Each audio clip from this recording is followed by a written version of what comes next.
पर्वतमाला दिखेगी जिसको बोलते हैं सह्याद्री, ठीक है ना, सह्याद्री। फिर उसके नीचे आपकी कौन सी दिखेगी, अनामलई, और अनामलई के नीचे फिर आपको कौन दिखेगी, ये दिखेगी कार्डमम। और यहाँ पर एक पर्वत दिखता है जिसका नाम है नीलगिरी, नीलगिरी है। यहाँ पर एक पर्वत राजस्थान के बीचों बीच हरियाणा और दिल्ली तक मिलता है, इसको बोलते हैं अरावली। यहाँ पर गुजरात से शुरू होकर के और बिहार में अपने सासाराम तक जाता है, कैमूर जिला जो पड़ता है, यहाँ तक विस्तार मिलता है। इसका नाम कौन सा, विंध्याचल। और फिर इसके नीचे एक और मिलता है, और इसको नाम हम कौन सा बोलते हैं, तो इसको बोलते हैं सतपुड़ा।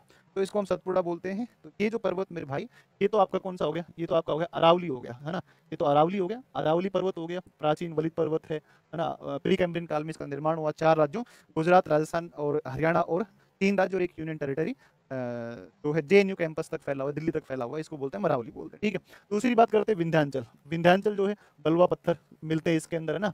और ये जो है भूषणति में निर्मित हुआ विंध्याचल पर्वत है आपका, ठीक है। और ये भ्रंश कगार के रूप में जाना जाता है ना। तो ये प्राचीन वलित है, भ्रंश कगार है। और ये आपका आता है जिसको बोलते हैं सतपुड़ा, जो कि एक प्रकार का भ्रंशोत पर्वत है, सतपुड़ा पर्वत है, ठीक है ना। तो ये सतपुड़ा पर्वत है। और यहाँ पर मेरे भाई तुम लोग अगर आओगे तो यहाँ पर महेंद्रगिरी, नल्लामलई, वेलिकोंडा, पालकोंडा, जावेदी और सेवराई की पहाड़ियाँ पड़ती हैं। और इसको हम पूर्वी घाट के रूप में जानते हैं। तो ये जो हिस्सा है, ये जो आपका हिस्सा है, इसे हम क्या कहते हैं, तो इसको हम क्या कहते हैं, इसको हम पूर्वी घाट के रूप में जानते हैं। तो ये आपका पूर्वी घाट पर्वत है, ठीक है ना, पूर्वी घाट पर्वत आएगा।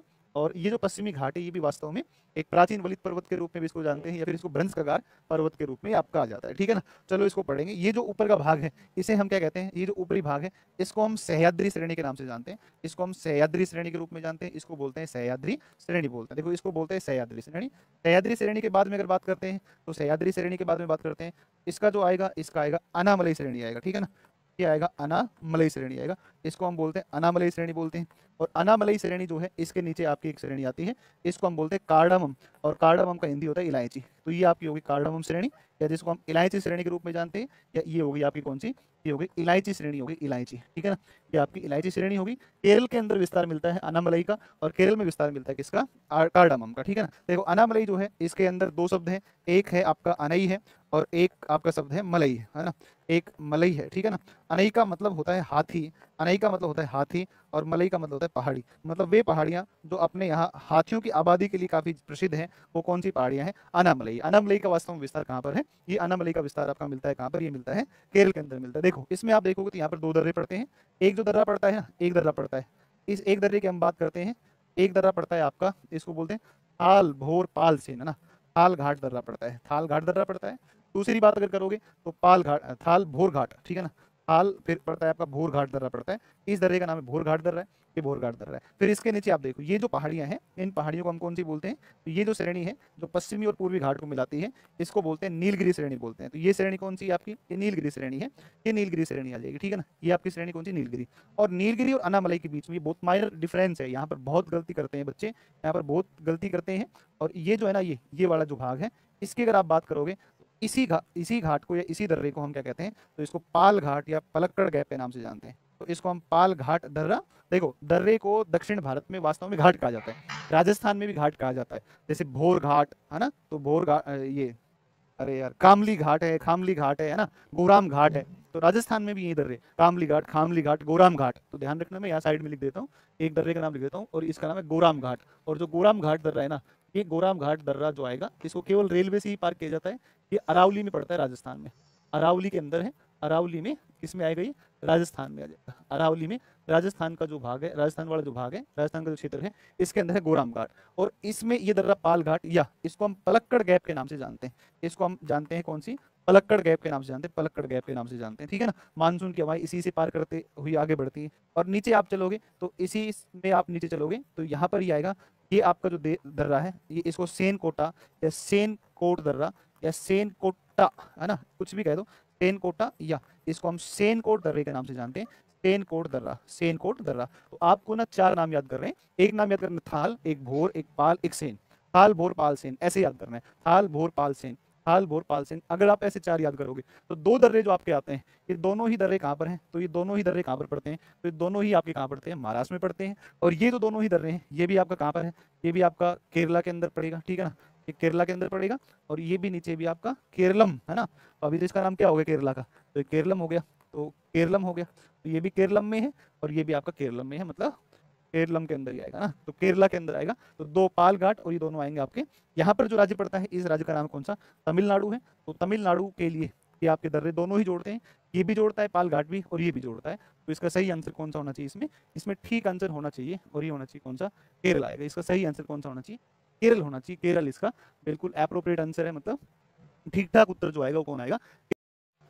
इसके बारे में ये लिख लो आप, पश्चिमी घाट व पूर्वी घाट को जोड़, पश्चिमी घाट व पूर्वी घाट को आपस में जोड़, पूर्वी घाट को आपस में जोड़, घाट को आपस में जोड़ने का कार्य करती, आपस में जोड़ती है। एक बात तो ये, दूसरी बात इसके बारे में ये ध्यान रख लो, यहाँ पर एक जनजाति है, इसका नाम है टोडा जनजाति। तो यहाँ पर मिलता है टोडा जनजाति का निवास। किसका निवास मिलता है? टोडा जनजाति का निवास मिलता है। ये ध्यान रखिएगा, टोडा जनजाति का निवास। ये टोडा जनजाति का निवास मिलता है कहाँ पर? कार्डामम में, नहीं सॉरी, नीलगिरी के अंदर। नीलगिरी जो है ना, इसके अंदर पड़ता है ऊटी, है ना, ऊटी पड़ता है, ऊटी, या इसको बोलते हैं उदग मंडलम, इसको बोलते हैं उदग मंडलम। ऊटी या उदग मंडलम जो आपका आएगा, ये ऊटी या उदग मंडलम कहाँ पर? इसमें, इसमें एक चोटी पड़ती है, इसको बोलते हैं दोदा बेटा। और दोदा बेटा जो आएगी, दोदा बेटा, तो दोदा बेटा जो चोटी है मेरे भाई, दोदा बेटा चोटी के बारे में दो बिंदु ध्यान रखना है। 2633 मीटर है एक बिंदु, और सेकंड जो थिंग है, दूसरा जो बिंदु है, दूसरा बिंदु ये है कि दोदा बेटा जो चोटी है, तो दोदा बेटा चोटी इस नीलगिरी की सबसे ऊंची, जबकि दोदा बेटा इस पूरे दक्षिण भारत की दूसरी सर्वोच्च चोटी। तो दोदा बेटा को लेकर के हम एक पॉइंट लिख देते हैं, आप जरूर मेंशन कर लें इस बात को, और दोदा बेटा को आप लिख लें। दोदा बेटा जो आएगी, दोदा बेटा, दोदा बेटा, इस दोदा बेटा की बात करें, दोदा बेटा चोटी ये आपकी कहाँ पर है? तमिलनाडु के अंदर आएगी। दोदा बेटा जो है ये प्रायद्वीपीय भारत की दूसरी, प्रायद्वीपीय भारत की, प्रायद्वीपीय भारत की अनाईमुड़ी के बाद में, भारत की अनाईमुड़ी के पश्चात, अनाईमुड़ी चोटी के पश्चात, अनाईमुड़ी चोटी के पश्चात दूसरी, अनाईमुड़ी चोटी के पश्चात दूसरी, के पश्चात दूसरी आएगी ना, अनाईमुड़ी चोटी के पश्चात दूसरी, तथा तथा दूसरी बात करें, दूसरी तथा तथा नीलगिरी की सर्वोच्च चोटी, तथा नीलगिरी की सर्वोच्च चोटी, नीलगिरी की सर्वोच्च चोटी, ये ध्यान रखना, नीलगिरी की सर्वोच्च चोटी है, ये ध्यान रखना है ना, नीलगिरी की सबसे ऊंची चोटी है, ये आपको ध्यान रखना है। फिर आप देखोगे अरावली, अरावली की अगर आप बात करते हो तो ध्यान रखना, प्री कैम्ब्रियन काल में निर्मित हो, प्री कैम्ब्रियन काल में बना है, ठीक है ना, प्री कैम्ब्रियन काल में बना, ठीक है, प्री कैम्ब्रियन काल में निर्मित होगा। और ये जो है प्री कैम्ब्रियन काल में निर्मित, यह विश्व का प्राचीनतम पर्वत है, निर्मित विश्व का प्राचीनतम, प्राचीन नहीं है, विश्व का प्राचीनतम पर्वत है, प्राचीनतम। और प्राचीनतम में भी कौन सा? प्राचीनतम में भी कौन सा? वलित एवं अवशिष्ट पर्वत माना जाता है। अवशिष्ट पर्वत मतलब हो गया रेजिडुअल माउंटेन, ऐसे पर्वतों को बोलते हैं, ऐसे पर्वतों को बोलते हैं जिनका बड़ा हिस्सा या अधिकांश जो भाग है, वो अधिकांश भाग क्या हो चुका है? अधिकांश भाग कट करके समाप्त हो चुका है, कुछ ही हिस्सा बचा हुआ है, तो ये इस प्रकार का एक पर्वत आएगा। अनु कह रही है विंध्याचल जो आएगा आपका, विंध्याचल पर्वत। इस विंध्याचल पर्वत की अगर हम बात करें, तो विंध्याचल पर्वत की अगर बात करते हैं, तो विंध्याचल जो पर्वत है, यह एक ऐसा है, यह भ्रंश कगार के रूप में, भ्रंश कगार के रूप में, ठीक है ना, भ्रंश कगार के रूप में, ये ध्यान रखना है। दूसरी बात अगर इसके संदर्भ में करता है, तो ये जो आपका पर्वत आएगा विंध्याचल, इसमें चूना पत्थर, चूना पत्थर, इसमें बलुआ पत्थर, इसमें बलुआ पत्थर, इसके अंदर जो है ना हीरा मिलता है, इसके अंदर क्या मिलता है? हीरा मिलता है ना, इसके अंदर मिलता है डोलोमाइट, है ना, इसके अंदर मिलता है डोलोमाइट, ठीक है ना, इसके अंदर मिलता है डोलोमाइट। तो हीरे की जो प्राप्ति होती है, वो हीरे की प्राप्ति, है ना, वो हीरे की प्राप्ति किन चट्टानों से होती है? विंध्याचल पर्वत की बलुआ पत्थर, चूना पत्थर यहाँ पर आपको मिलेगा। और हीरा जो है ना, वो कार्बन के एक अपर रूप है, आप पढ़ते होंगे, विज्ञान पढ़ा होगा ना, कार्बन के अभी तक ज्ञात ऑक्साइड्स 3 हैं, कार्बन के 3 oxide, carbon monoxide, carbon dioxide और ट्राई कार्बन ऑक्साइड। रखिएगा ये सतपुड़ा जो पर्वत है ना, ये आपका भ्रंशोत पर्वत है, जिसको हम ब्लॉक माउंटेन बोलते हैं, तो ये भ्रंशोत पर्वत है, ठीक है ना। ये जो आएगा, ये कैसा आएगा? भ्रंशोत पर्वत आएगा, ठीक है ना, भ्रंशोत पर्वत, या फिर हम इसको क्या बोलते हैं? भ्रंशोत पर्वत, या इसको हम क्या बोलते हैं? ब्लॉक माउंटेन आ जाएगा, ब्लॉक माउंटेन आएगा, भ्रंशोत पर्वत आएगा, ठीक है ना। राजपीपला, ग्वालीगढ़, महादेव, हालात के कदमों पर सिकंदर नहीं गिरते, है ना, हालात के कदमों पर सिकंदर नहीं गिरते, सिकंदर नहीं गिरता, टूटा हुआ कोई तारा जमी पर नहीं गिरता, गिरते हैं समंदर, गिरते हैं दरिया शोक से समंदर में, लेकिन किसी दरिया में समंदर नहीं गिरता ना, ध्यान